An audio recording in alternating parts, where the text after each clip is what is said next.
creating a garment or a handbag or any other type of project, most project instructions ask for specific seam allowance. The first thing we're going to want to do is we're going to want to make sure that we are on our A stitch, which is our center needle position, and I'm still going to have that stitch length at 2.5.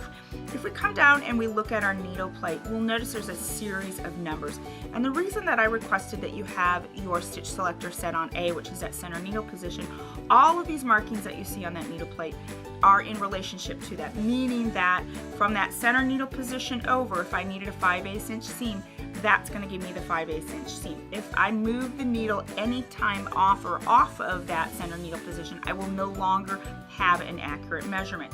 Now if we take a look at these markings, you'll see that they're on the bobbin cover, and then you'll also see that they're back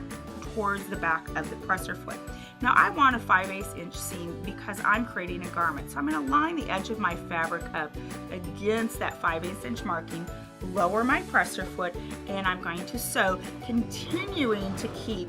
that edge of that fabric against that 5/8 of an inch marking on my needle plate. As I come to the end, I will probably lock my seam because this is a garment and I want that a little secure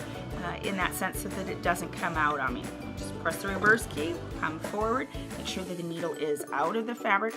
raise the presser foot, and use a thread cutter on the side of my machine, and that will trim that thread. Now I can get out a measuring tape, but I'm fairly certain that that is a 5/8 inch seam just by the number of years that I have created 5/8 inch seams. So you'll also notice that the markings on the left side are exactly the same as the markings on the right side. And what's great about this is, again, with my fabric placed underneath the presser foot, aligning that fabric edge, I now am able to do a 5/8 inch seam using the left side of my needle plate for those markings. I think this makes it really easy if you have a fabric that you need a little bit more security using the bed of that machine that will hold all of that fabric sewing from the left. Now if we look at some of these additional markings, you'll notice there are a set of markings in the front that range from 15, 10,